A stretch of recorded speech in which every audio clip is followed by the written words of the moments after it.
جی استاد صاحب، ایک شعر کے حوالے سے پوچھا گیا ہے، اعلیٰ حضرت کا وہ شعر ہے، اور اس کا جو لاسٹ میں جملہ ہے وہ اعلیٰ حضرت لکھتے ہیں کہ نور وحدت کا ٹکڑا ہمارا نبی.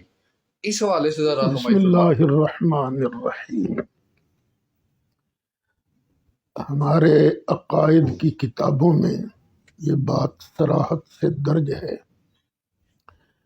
کہ اللہ تعالی تجزی سے پاک ہے. اوکے، بے شک بے شک اللہ کا کوئی جز نہیں ہے. بے شک. یہ عقائد کی کتابوں میں ہے. اچھا، اور پھر یہ عقیدہ بھی دو قسم کا ہوتا ہے. ایک عقیدہ قطعیہ اور ایک عقیدہ ظنیہ. خدا تعالیٰ کا جز سے پاک ہونا یہ عقیدہ قطعیہ ہے، ظنیہ نہیں ہے. یہ بات ذہن میں رہے. ہم اللہ تعالیٰ کو بے مثل بھی مانتے ہیں، بے مثال مانتے ہیں. اس کا کوئی جز ہے ہی نہیں، وہ تجزی سے پاک ہے. بے شک بے شک.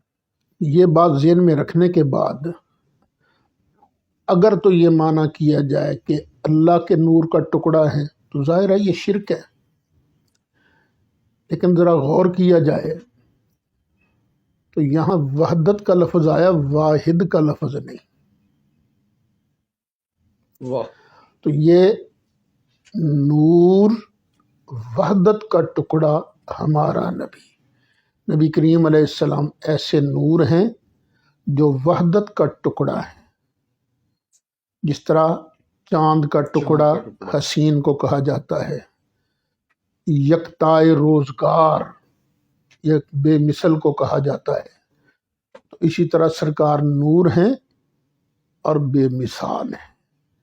ان جیسا کوئی نہیں، ایک ہی پیس ہے جو سرکار جیسا ہے بس.